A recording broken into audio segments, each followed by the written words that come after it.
So I figured that the Torah readings, the Zohar, the last few weeks and the next few weeks is really quite fascinating on just on the Parsha. So I think we'll do that. It makes a lot of sense to do that. So just by way of introduction, one of the main ideas of the Zohar is exploring the biblical narrative, the stories, and explaining how the incidences that happen in the Torah are best understood when we understand kind of the spiritual psychology behind the actors, the biblical figures. And the spiritual psychology is the system of basically the Sephirot, the kind of inner mystical energies that based on what's working or not working, what's effectively communicating and what's ineffective in communicating in terms of the inner dynamics, the spiritual dynamics, the stories are kind of playing out just like kind of like you would see if you'd be a psychologist. You would see certain patterns, right, in a relationship that's kind of going in a bad place. That a good therapist would begin to kind of analyze and see the patterns. They wouldn't, even though each relationship is different, they're not all really that different in certain ways, that they share certain descriptive phenomena that a good therapist could break down and explain, even as there are many variables. So in the Zohar, let's say we have a conflict, right? There's a conflict between a very common conflict with the leader of a group and somebody who's challenging the leader. And presumably the challenge to the leader is based on some rationale, like, why is the leader qualified to lead? Why do we even need a leader? Let's just say one of the best arguments against leadership is probably democracy, of saying we want a representation where everybody gets a say. We're all equal, and if we're all equal, we don't even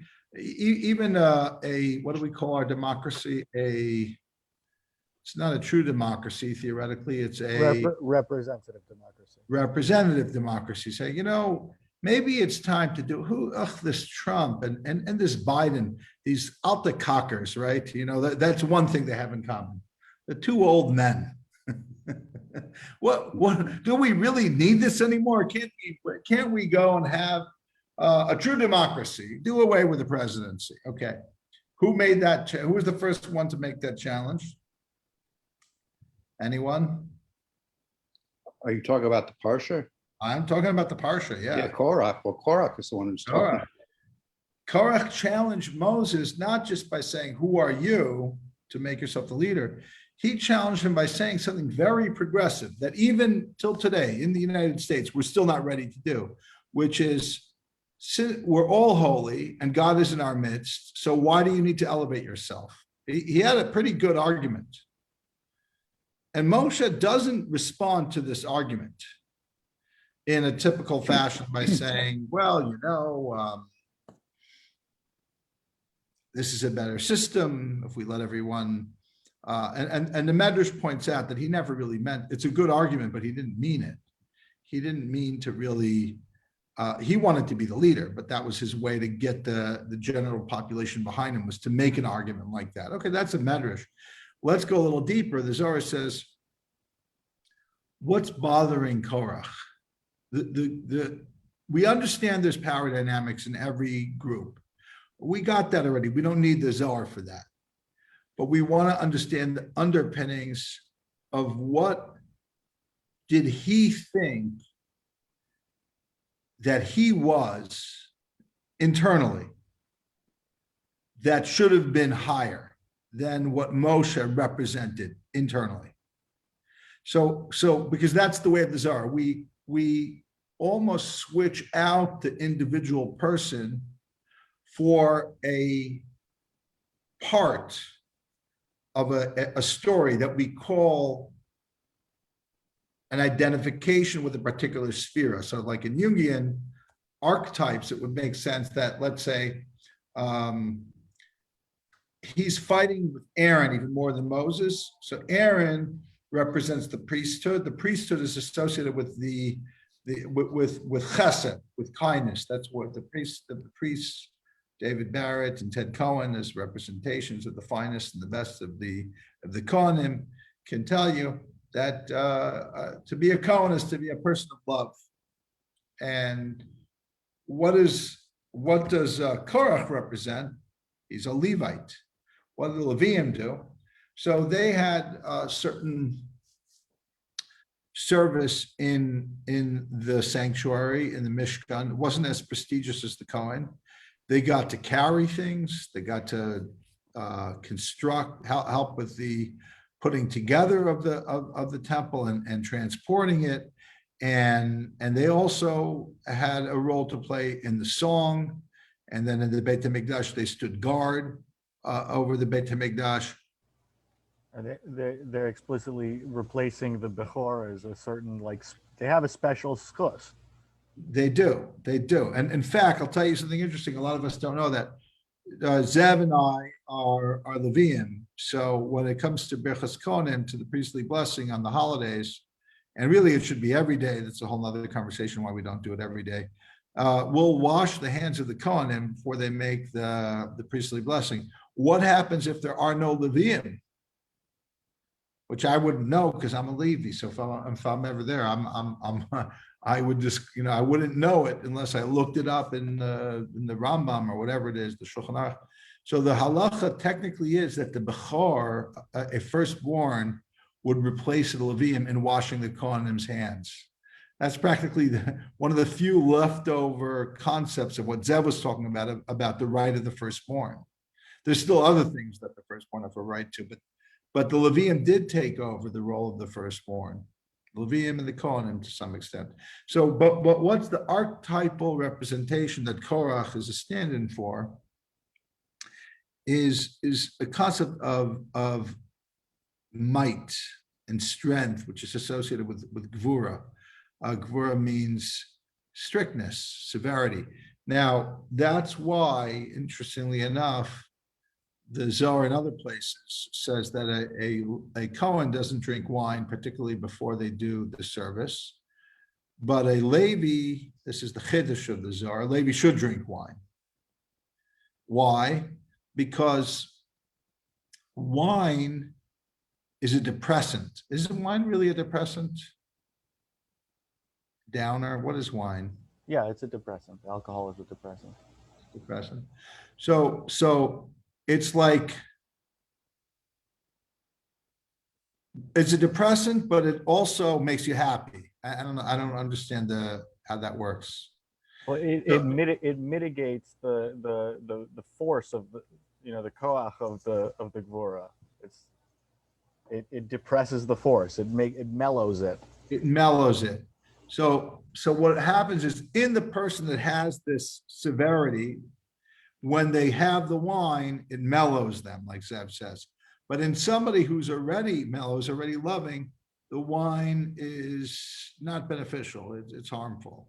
So that's one of the kind of, like, I don't want to call it practical, but semi-practical concepts that the Zohar introduces. I don't know how you'd apply that in treating different personalities for addiction or I don't know if there is any application, but that's a concept the Zohar talks about. But now what the Zohar is going to do is it's going to reread the section on the argument between Korach and Moshe, and it's going to interpret their argument based on the Sefirot of the Chesed versus the Gvura, and association with day versus night in the response that Moshe gives, which is morning, and God will make known who he chooses and who is the holy. And it'll make a distinction between holy and pure. The holy is associated with the Cohen and the pure is associated with the Levi. And there are two valid directions. It's just a question of which one is appropriate for now, which will lead us to a conversation Zohar doesn't have, but one of the students possibly of the Ari is the source of saying that in the future, the opinion of Shammai will replace the opinion of Hillel, which is similar to the debate between Korach and Moshe. That and there is a similar concept that he saw in the future that he would be, his descendants would be of great spiritual elevation. Does that mean in the future Korach will be higher than Aaron in the days of the Mashiach? The Zohar here doesn't deal with that question, but it's just kind of I think the Arizal deals with that question. Yeah, that's the Ari. It's brought down by the students of the Ari, this concept of the Gvura ascending over Chesed in the future. And that's why the halacha will be like Shammai. According to that, I don't know what the actual halacha will be. We'll find out in the future. But then that's going to lead us into a parallel conversation about Job, Eov, that somehow helps elucidate this story as well. And that's basically an overview of what we're going to be doing. So let's with that in mind jump in here.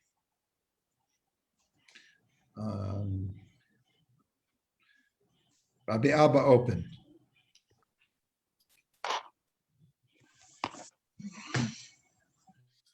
More desirable than gold, than abundant pure gold, sweeter than honey and dripping to the comb, drippings of the comb. Now, obviously, honey is usually associated with Torah. And sometimes honey is even associated with the secrets of the Torah, as is gold. There's silver and gold, often associated with love and awe of God. How sublime are words of Torah? How precious are words of Torah? They are desired above, desired by all, for they comprise the holy name. Again, this is one of the most important teachings of the Zohar, which is commonly mentioned, which is the Torah is not just a book of stories or of history or even of laws, but the entirety of the Torah is seen as a name of God. And more specifically, it's seen as a name of God is a name that we are in relationship to, because a name is how you correspond with somebody. You talk to them through calling them by their name.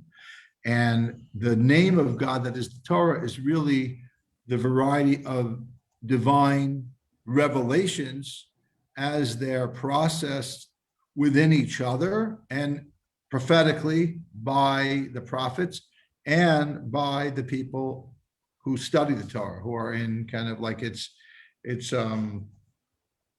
like a story that you read and you actually enter into, and the story is God's names corresponding with each other, and we're part of that. And that's part of, one of the most powerful concepts.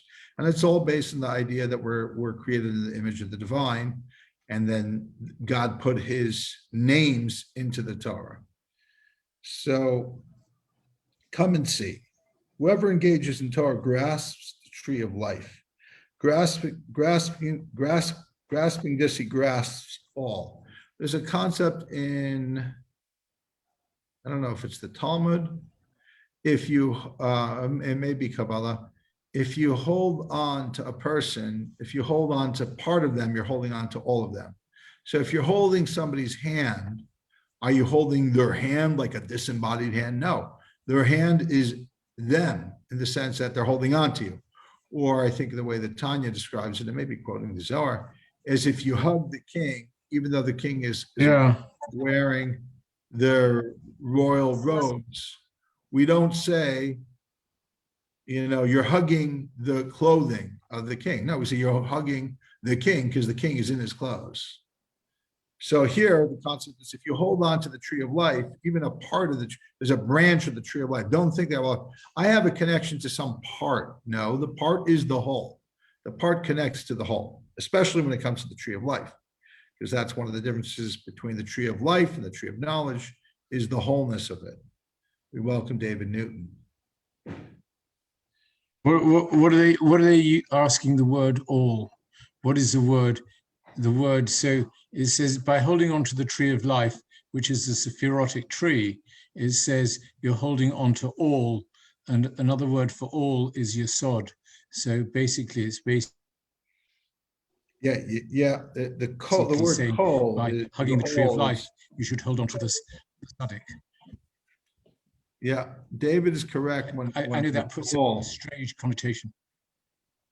Yeah, because all the other Sefirot Chesed through Yesod are included in Yesod. So it's referred to as all, that's correct.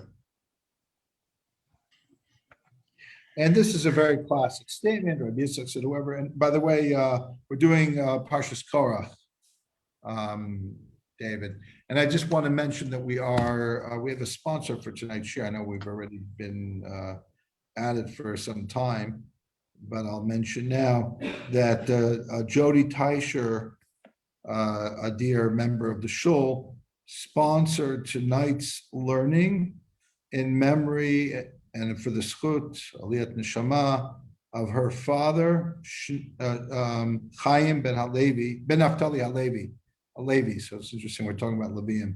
Herman Teicher, his Neshama should have an Aliyah. So we're doing Parshas Korach, which is on page 167 of volume 9 of the Mad edition. Rabbi Yitzchak said, whoever engages in Torah gains freedom from all, freedom from death, as we have said, since freedom settles upon him, adhering to him. If Israel kept the Torah, they would be delivered from all and not find themselves in exile. What is written, Charut, engraved upon the tablets, right, a verse in Exodus. Do not read Charut, this is a comment of the Talmud, engraved, but rather Cherut, freedom. This is and the only person who's free is the person who studies Torah, as has already been established. So if you want to read the notes. Yeah. The first note on more desirable than gold. The psalmist is praising the commandments of the Torah. On God's name, see previously and what the rabbi mentioned. Note 2, whoever engages in Torah grasps the tree of life. The full verse in Proverbs reads, a tree of life is she to those who grasp her, and those who hold her are deemed happy. The verse describes wisdom traditionally identified with Torah. Both Torah and the tree of life symbolize Tiferes, the core of all the 7 lower spheros. And the third note on whoever engages in Torah gains freedom from all. The full verse in Exodus reads, the tablets were the work of God. The writing was the writing of God, engraved upon the tablets. See Vayikra Rabbah. The root Charut, engraved upon the tablets. Do not read Charut, engraved, but rather Cherut, freedom. Rabbi Yehuda, Rabbi Nehemiah, and the rabbis. Rabbi Yehuda said, freedom from the angel of death. Rabbi Nehemiah said, freedom from kingdoms. The rabbi said, freedom from suffering. Freedom and liberation are associated with the sphere of Bina, who is symbolized by the Jubilee, which we'll get to later. Bina is the source of Tiferes, who is symbolized by Torah and the tree of life. And on Charut and Cherut, there are other sources where these two words have been associated. Okay, great. Thanks, Ev. Okay, so next page. Within Torah is the power of the right, as it is said, from his right hand, a fiery law for them. And left is included in right. Whoever makes right left and left right is as if they destroy the world. So again, right is chesed and left is gvura. Why don't we read the note there, Zev, for 4. Within Torah is power of the right. Torah symbolizes Tiferes, who balances the polar opposites, Chesed, the divine right, and Gvura, the divine left, thereby including left and right. The wicked upset this balance, threatening the stability of the upper and lower worlds. The verse in Deuteronomy linking Torah with God's right reads in full, Havaya from Sinai came, and he shone from Seir upon them. He radiated from Mount Paran, and he arrived from myriads of holy ones. From his right hand a fiery law for them. In the Zohar, the phrase a fiery law alludes to Gvura on the left. So this verse combines right and left. And then that idea shows up elsewhere in the Zohar, and also the idea of the left being included within the right. Doesn't that mean if the left is included within the right, it's subsidiary to the right? Yeah. I mean, left being included in the right means the right is dominant. That's what I meant, yeah. Yeah. In other words, you need the left because the left gives you abilities that the right doesn't have. But if left is too powerful, then you end up displacing the harmony that the balance is supposed to be in. Okay. So, I mean, on a simple level, it's like a left is somebody who is very strict about keeping within a certain framework and always rebuking people for stepping out of line or breaking some rule. Imagine if somebody gets out of hand to the point where all they're doing is criticizing and finding fault, and that's all they do, and there's no kindness, there's no mercy. I mean, couldn't it also be, if that's turned in on the self, like somebody who's got, who's trembling so much in fear of heaven that they're not able to live for themselves at all? Yeah, I mean, could you be your own worst critic? Couldn't you live that? Like Yeah. people who adhere to mitzvahs only out of the fear. Yeah, you could say. I mean, look, the Zohar is not the most all-loving book, to be honest. But it definitely has this thing where it has a critique of those who are always, in fear, totally in fear.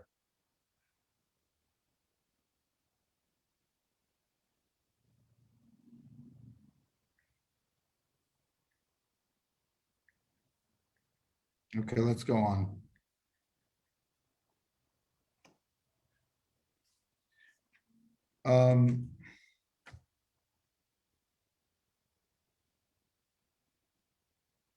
Now we get to Korach.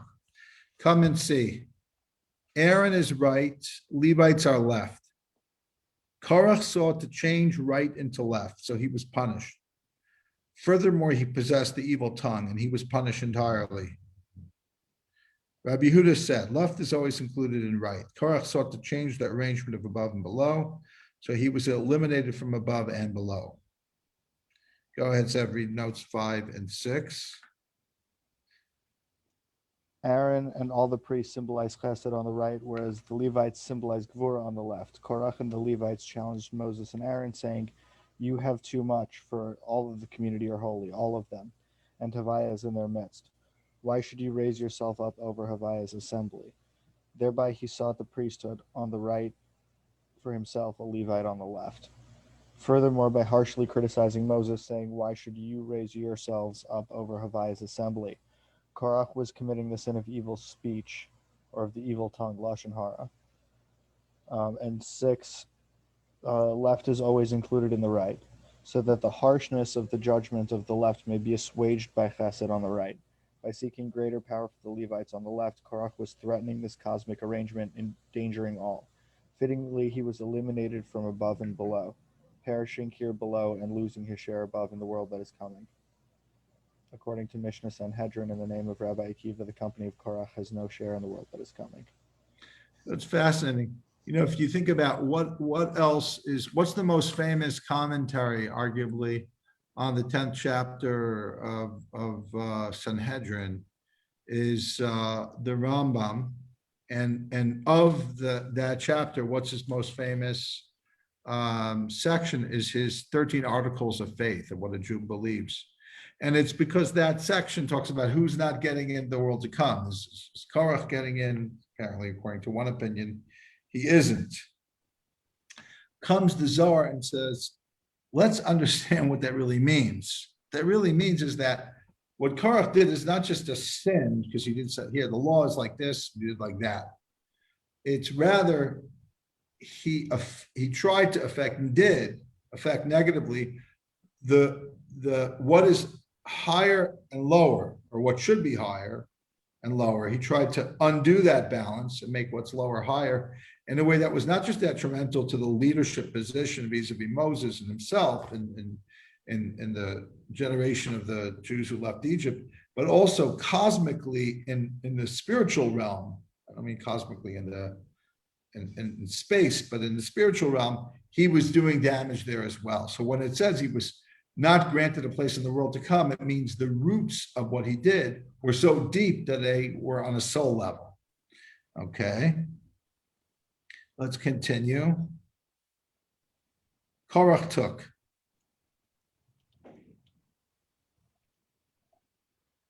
So what did he take? And it's interesting that I'm sure Danny will talk about it, Danny Matt, in the note. It doesn't say what he took. The Medrash is left open to interpret. What is, and here the Zohar will do likewise, interpret in its own way. What is meant by this word took? So he took bad advice or evil counsel for himself. According to the Medrash, it was his wife. He came home one day. I'll tell you a little funny story about myself. So there's a section of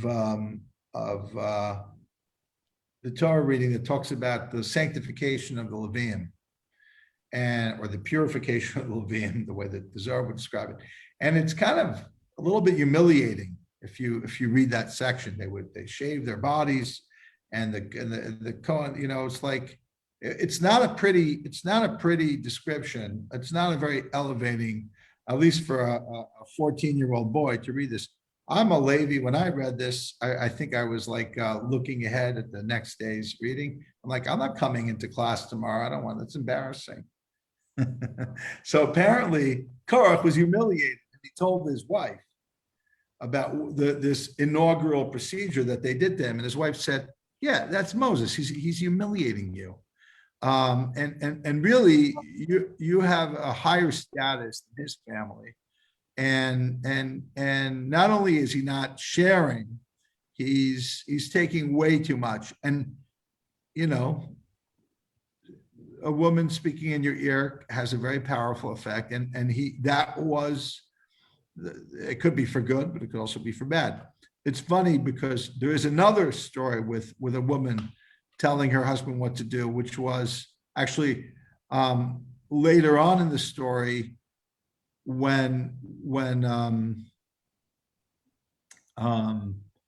Korach's posse comes to get additional reinforcements, there's a particular individual who didn't go with them, and the Medrash says his wife went to the entranceway of her tent with her hair uncovered, and they were so frum they wouldn't go into the tent because her hair was uncovered. It's a great Medrash, and she saved her husband. So you have these two women, one turning her husband against Moses, another one using this kind of like lack of this religious custom to scare away these religious people who were out to do battle with Moses, so to speak. So you got a lot of layers of great stuff just in the Medrash. And on top of that, the Zohar's got its own additional layering here. So what is it that he took? He took this evil counsel for himself, as we just talked about. It was his wife, so supposedly. If anyone chases after something that is not his, it escapes him. And what is more, he loses what he has. It's a kind of rabbinic teaching that says, when you run after something that doesn't belong to you, you don't get it. And not only do you not get it, what you did have already, you lose it somehow. So Korach pursued what was not his. And not only did he not get the leadership position of Aaron, he lost his own without attaining the other.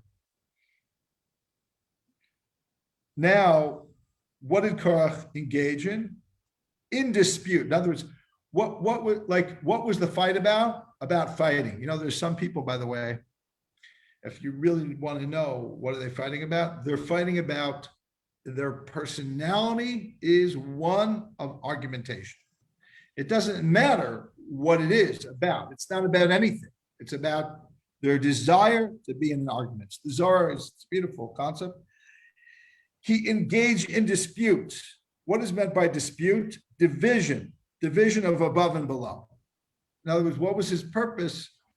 To make dispute, to make a distinction in the wrong way. Whoever seeks to divide the arrangement above will be eliminated from all worlds. Dispute, what is dispute? It's a quarrel, it's a fight with peace. Whoever quarrels with peace quarrels with the holy name. And we know the name of God is associated with peace. Since the holy name is called peace. Okay, go ahead, Zev, with notes 7 and 8. 7 on Korach took. The transitive verb took has no direct object, which stimulated the Midrashic imagination. Here, Rabbi Yehuda indicates that Korach took evil counsel for himself, which he sought the priesthood, which was not his, and thereby lost his own status as a Levite in his very life. On the principle, if anyone chases after something that is not his, is applied specifically to Korach. See several places. On Midrashic readings of Korach took, you can find a number of other sources on that, including the story about him taking bad advice from his wife. Instead of Eta, counsel, a number of witnesses read mana, which may be based on the Hebrew mana, a portion. In Sanhedrin, it says Korach took. Reish Lakish said he took bad mikach, bargain or purchase for himself. In the context of Numbers, the context in Numbers reads, Korach, son of Izhar, son of Kahas, son of Levi, took himself, along with Datan and Abiram, sons of Eliab, and On, son of Pelet, descendants of Ruvain, and they stood up before Moshe together with 250 men of the children of Israel, chieftains of the community, persons called up to meeting, men of renown. They assembled against Moses and Aaron, and they said to them, you have too much, for all the community are holy, all of them, and Havai is in their midst. Why should you raise yourself up over Havai's assembly? And note 8, Korach engaged in dispute. He impaired the harmony between right and left above. He quarreled bitterly below. Peace is one of God's names, and here it signifies Tiferes, also known as Havaya, the holy name, who harmonizes right and left. As mentioned above, according to Midrash Sanhedrin in chapter 10, the company of Korach has no share in the world that is coming. On the harmony between right and left, see above notes. Okay, great. I mean, like one of the, it's grammatically problematic, this thing of Korach took, but one of the more kind of basic explanations is it's an expression when it says Pharaoh took his army. It doesn't mean he took them physically like a parent taking a baby. It means he took them with words. The concept is when somebody, the people think they're going because they want to go, but really they have a leader who knows how to take them. You know, it's kind of a very cold way of understanding leadership. Sometimes is simply a cynical view of the leader taking the people to where he wants to go, using them to his own means. Anyway, the Zohar obviously has additional levels, because that's the whole point of Torah, to talk about what took mean and this thing about this quarrel. Okay, let's continue on to come and see. The world exists only by peace. When the Blessed Holy One created the world, it could not endure until peace came and settled upon all. And now what is that? It's the Shabbos, which is peace of those above and below. So now we're going to talk about We mentioned peace, so we want to look at the world as the 7 days of creation, that it's such a great difference about how the Zohar understands what the 7 days of creation means and what a simple person who doesn't have any knowledge of Kabbalah understands the 7 days of creation. They think, they read the Bible and they think the 7 days of creation is literally telling us, like, here's how things are created. And look, the Gemara already knew that there was a mystery of creation that you didn't just teach the average person, right? It called it Maaseh Bereshis. If it was some straightforward reading of the text, it wouldn't be a secret. It wouldn't be. So right away, a big part of the Zohar is exploring what Maaseh Bereshis is. What does it really mean? And one of the simplest and yet deep and relevant interpretations is God is creating the balance of the universe, so to speak. And it's not talking about physics here. It's not talking about a simplistic story of creation. It's talking about the underpinnings of what a world needs to really exist based on. And here it's the idea of peace. The day of the week. So fascinating. First of all, when is Saturday created? When is the idea of 7 days of the week created, right? And what does it really mean? So the simple meaning is, okay, you can't work all the time, and you have to have the beginning and the end of a week. You got a cycle. Somebody figured out 7. Wonderful, great. Comes the Torah says, no, that 7 is the day that God rested. Comes the Zohar and says, 7 is the day that creates harmony and peace. Now, we're going to go on, and then we're going to come back to 9, because this is something Zev mentioned that he talked. Zev gave the share in the park this Shabbos, and Zev said that the part of last week's Torah reading, the Shlach, the Zohar that says Hayesh ba'etz im ayin, does the land of Israel, Moshe asked the spies to report back to him, does the land have a tree or not, is referring to whether the governance, the spiritual governance of the land of Israel is being governed by the Sefirot, like Tiferet, for example, or Ayin, or is it beyond Zer Anpin? Is it higher than that in Chachma or even Keter? And part of that reading that Zev was quoting is a reading that's quoted again in this week's reading about Selafchad. Selafchad quarreled with Shabbos. Now, who was Selafchad?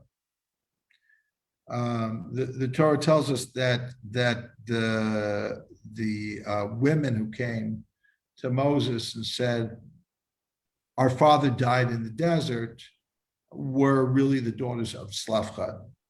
And here the Zohar is going to interpret, why is it that Moshe had to ask God, what should be the law? Should they inherit their father's estate in the land of Israel? And the simple reading of that is that Moshe had no idea. Moshe didn't know what the law is if a man dies with only daughters. He didn't know the answer whether they should inherit in the land of Israel or not. The Talmud has somewhat of a deeper meaning. Comes to Zohar and says, no, Moshe knew the law in general. If somebody dies, their daughters inherit them. The question is, when Selafchad died, because of what he did, is there something, does he have an inheritance in the land, or did he cut himself off? That's why Moses had to ask the question. It wasn't in general, it was in particular. So let's take a look at that inside. What was Selafchad's sin? So he gathered trees on the Shabbos. The Zohar is going to understand that he did one of two things. He either tried to confuse the energy of the week with Shabbos, or not in this section, but in last week's section, he tried to make Friday night greater than Saturday night, which between you and me, a lot of people do. Who would know that that's such a terrible crime to make Friday night? But according to the Zohar, Shabbos gets progressively more holy. So it starts off holy, and then it gets even holier, and it ends off in the holiest. So Isn't that consistent, what you just said about reversing the importance of Shabbos with the criticism of Korach that he was trying to reverse the order of Chesed and Gevurah, Yeah, the order of Yes. nature, of God's order. And that was a Ted, you major hit it sin. on the head, and that's why this story is being brought to show us a similar similar thing. Correct. Yeah, very good. Selafchad got quarreled with Shabbos. He was gathering trees. Who are those trees? Other trees, as we have mentioned, who are mundane entities, meaning the trees represent weekday energies. And the mundane does not dwell in holiness. From here on, mundane matters are forbidden on Shabbos. He surely quarreled with the peace of the world. One more paragraph, and then we'll read the three notes. Rabbi Yossi said, it is written, great peace have they who love your Torah. Psalms 119. Torah is peace. As is written, in all her paths are peace. Korach came to damage peace above and below, so he was eliminated from all, from above and below. Okay, go ahead and read notes 9 through 11. Thank you, Zeb. 9. The world exists only by peace, so its endurance was assured only with the arrival of the first Shabbos, which brought peace. Peace symbolizes not only Tiferes, but its extension Yesod, who is identified with Shabbos. Yesod also mediates between right and left, as well as uniting Tiferes and Shechina. On the world being established on peace, see Mishnah Avos, in the name of Rabbi Shimon, son of Gamliel. The world stands on three things: on justice, on truth, and on peace. On Yesod, the divine phallus as peace, see Talmud Shabbos, where Rabbi Shimon, son of Chalafta, refers to it as the peacemaker of the home. 10. Selafchad quarreled with the Sabbath. According to Numbers 15:32, the children of Israel were in the desert, and they found a man gathering eitzim, wood, on the Shabbos. The Bible does not record the name of the Shabbos wood gatherer, but according to rabbinic tradition, it was Selafchad, son of Hefer, who died without sons, and whose 5 daughters then approached Moshe, asking that their father's inheritance be granted to them. See Numbers 27, 1 through 11. The simple sense of eitzim in this verse is obviously wood, but here Rabbi Yehuda plays on the other meaning, trees. Selafchad was gathering other trees, namely angelic or demonic forces that rule on the weekdays, empowered by Shechina. By working on Shabbos, Selafchad was stimulating and empowering these lower forces, which detract from the holy peacefulness of Shabbos. And 11, great peace have they who love your Torah. But Korach damaged the spherotic harmony above and the harmony of the Israelite community on earth, so he lost his share in the world that is coming and his very life on earth below. The full verse in Psalm reads, great peace have they who love your Torah, nothing can make them stumble. The verse in Proverbs describes wisdom, traditionally identified with Torah. It reads in full, her ways are of pleasantness and her paths of peace. Sounds nice. Doesn't it say, Rabbi, at the end of that at the end of times that Korah and his company make a comeback? Yeah. It does say something like that. And we mentioned that the Arizal talks about that. I'm not sure if the Zohar does as well, but I know the Arizal does. Or the students of the Ari.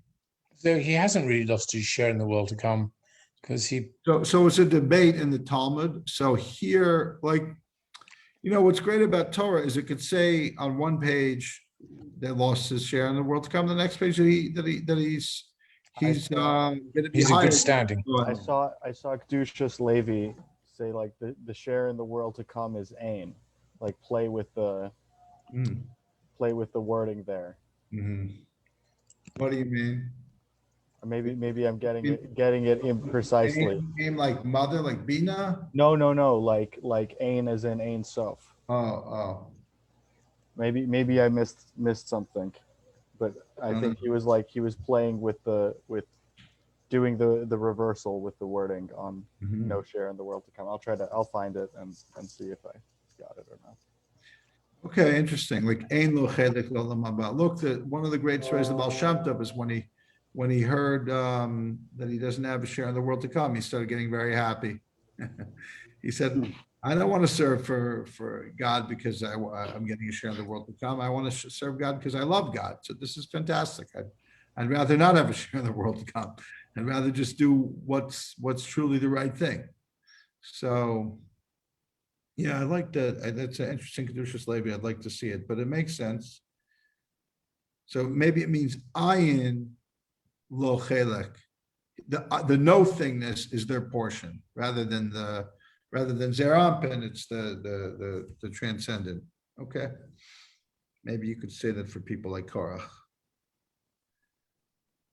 Okay, we're going to continue in the middle of page 170. They rose up before Moshe together, the 250 men of the children of Israel, chieftains of the community, persons called to the assembly, men of renown, Numbers 16, verse 2. This verse has been established by the companions. Rabbi Shimon said, now we're going to take a look at the word. It says, Kriye Moed, persons called to the assembly. But it's written krue without a yud, or it's missing a yud. It should have two yuds in it. Person's called to missing a yud. Why? Well, so it is. The kingdom on earth resembles the kingdom of heaven. Right? That's a very basic concept in the Zohar. What's going on in the tabernacle and the Galim, the arrangement of the different tribes around the tabernacle. And the community and the lack of community, the argumentations within the community, that's a representation of above. And Moed, by the way, we're going to talk about Moed, it's either assembly or time, right? So we say Mikadosh Yisrael b'hazmanim. We say God who sanctifies Israel and the times. So there's a Talmud that says that we don't end a blessing with two separate blessings. It's got to be one blessing. But those things that say God who sanctifies Israel on the time is really one. He sanctifies us with the ability to sanctify time. And in this case, time and space are interchangeable in the sense that it's the sacred community. But yet it's those within the sacred community who are doing something that is deconsecrating it. That's why it's going to be missing a yud. Well, why? So it is. The kingdom on earth resembles the kingdom of heaven. This is the mystery. All those supernal crowns, that's just another word for the Sephirot, from which the holy name is united, are summoned from a place called holiness. As it is written, Mikra'e, called from holiness. In other words, they're called from this place when, at the time when Moed also means festival, is present in the world. Just as those supernal crowns are summoned from higher holiness, so lower holiness summons its forces to crown them. So just like we said, so above, so below. So the way it is above, the Sefirot, is the way it is in time and space for this calling out of holiness. Let's go and read the notes of 12.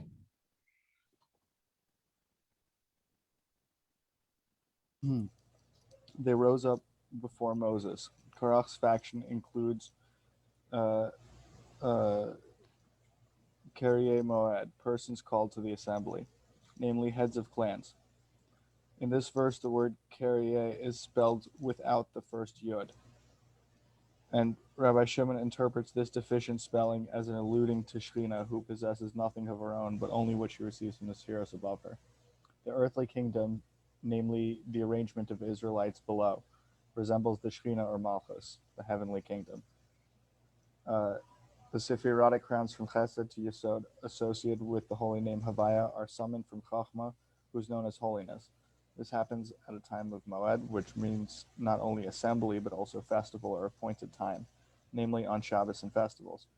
Just as the divine crowns are summoned from Chachma, so Shekhinah, the lower holiness, summons her angelic forces and crowns them. She herself is associated with Moed. So there's the higher and lower convocation, so to speak. Okay, go on, finish the note. See elsewhere in the Zohar the saying, The kingdom on earth resembles the kingdom of heaven. It appears in Talmud Brachas in the name of Rabbi Sheshet. On the Sephirotic significance of the name Havaya, see above notes. The full verse in Leviticus reads, "These are the appointed times of Havaya, Mikra Kodesh, sacred convocations which you shall proclaim at their appointed times." Okay, great, thanks. So 171, higher holiness is known. Lower holiness is the wisdom of Solomon. Similarly, she summons all her forces, and those forces are all summoned to be crowned with this holiness when Moed, festival, prevails in the world. And just as her forces stand above, so chieftains stand in their pattern below, and therefore they are called Kirue Moed, persons called from Moed. Since they are below, Kirue, persons called from Moed, spelled deficiently, corresponding to the pattern above, yet they are exceedingly wholeness. They are in exceeding wholeness. Men of shame, that's the verse continues by calling them men of name, surely, and not men of Yud-Ke Vav-Ke. In other words, shame is generic, not as high as Yud-Ke Vav-Ke. This is the mystery of, if he pierces the name, he shall be put to death. It's an interesting word. It's talking about somebody who curses, but it doesn't use the word curse. It uses the word nokev. Nokev means to make a hole in it. As we have established. So they were called here men of name, since they proceed on the side of Gvura, they are men of name. Look, their praise is high, but they took for themselves and banded together in dispute. So the Zohar on the one hand is complimenting their status and also telling us how problematic they were at the same time. Go ahead with notes 14 and 15, thanks. 14. Or actually 13. Oh, yes. 13. Higher holiness is known. It is well known that the terms holiness refers to Chachma, but Shechina, who is identified with Chachma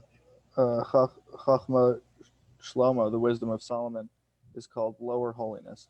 On Sabbaths and festivals, she summons her angelic forces to be crowned with her holiness. 14. Just as her forces stand above. The Israelite chieftains below resemble the angels above who stand near Shechina, so that those chieftains are called Kyrie Moed, persons called for Moed, namely invited by Shechina to receive illumination. The earthly status below is signified by the deficient spelling of the word Kyrie, which alludes to Shechina in the pattern above, since she is the lowest sphere and lacks any emanation of her own. See the preceding note that we read. And it's also alluding to their ability to pervert justice, as they did in this case. Note 15, men of shame, name. Surely, name surely. The simple sense of this phrase is the men of renown. But here Rabbi Shimon reads it hyperliterally as men of name, alluding to Shechina, who is pictured as the divine name. The Israelite chieftains were linked with her, not with Tiferes, known as Havaya. Shechina derives from Gvura. The verse in Leviticus reads in full, V'nokev, he who pronounces the name of Havaya shall surely be put to death. The whole community shall surely stone him, sojourner and native alike. If he pronounces the name, he shall be put to death. According to the Zohar, in this verse, the verb nokev means pierces, referring to somebody who impairs Shechina in the divine name. In the concluding sentence, the clause they took for themselves may refer to taking bad counsel, as above note 7. Alternatively, it alludes to the grave sin of separating Shechina from the other spheros by piercing the name. On the meaning of the root nun kuf vav, see Milgram, and other on Leviticus. Then there are other notes on piercing the name from the Zohar and Moshe DeLeon. Okay. Okay, 172. Now, I mentioned before that instead of responding like explaining his philosophy, Moshe just says, Boker, the morning, B'yada Hashem, God will make known whose is his, who is holy, and who will bring close to himself. So that's the opening quote of this page. It's a pasuk in the number 16, verse 55. Now, why mourning and why holy and not pure?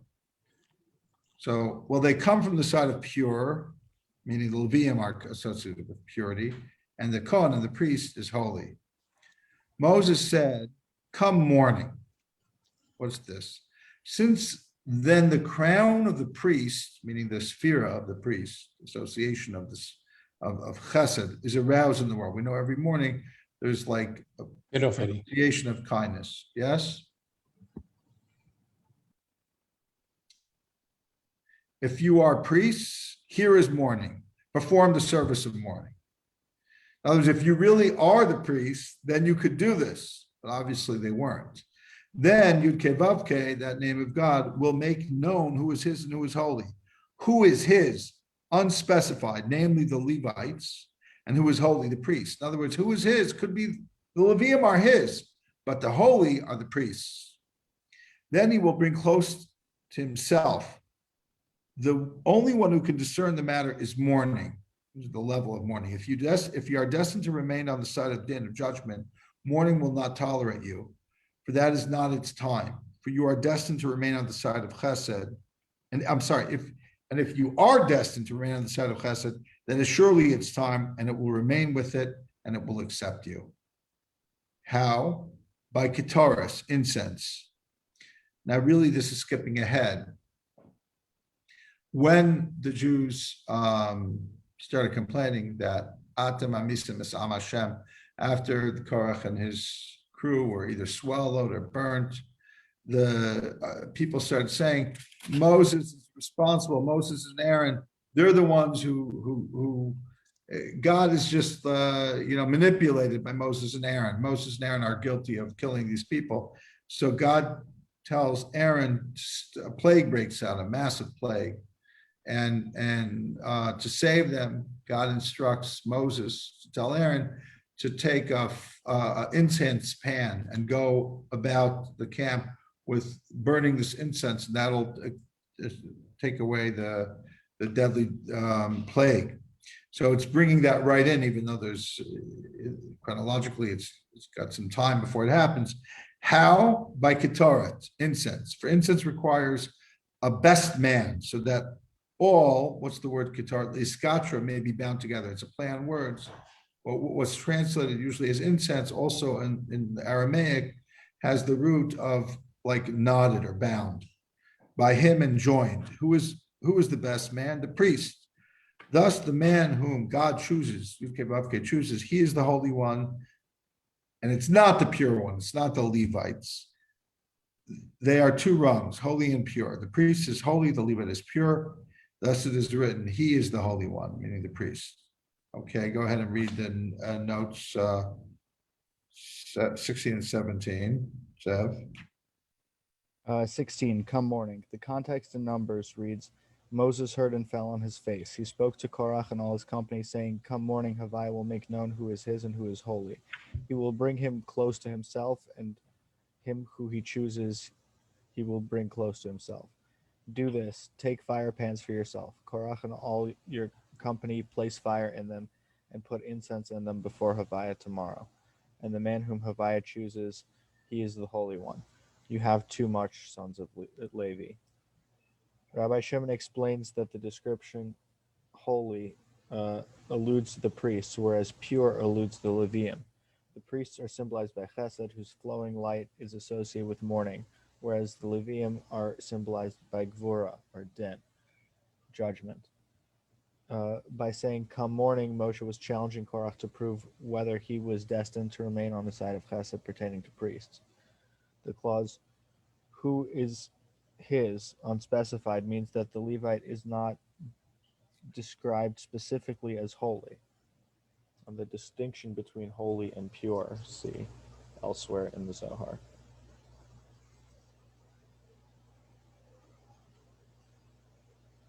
Is Kedushas Levi a misnomer? What is it? What does Kedushas Levi say?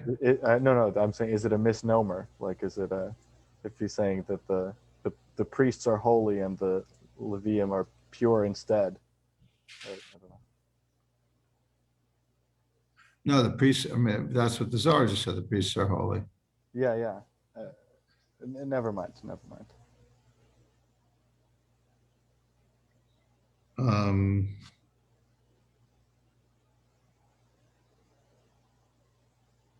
So we're not going to have time to do it, because we only have a few minutes. So the next piece is using kind of the same similar template, but looking at some verses in the book of Job, of Eov.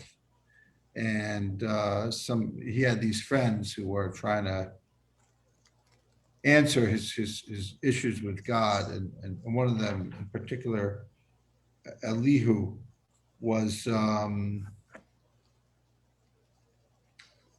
Zohar's opinion, like better suited to the answer than the earlier three.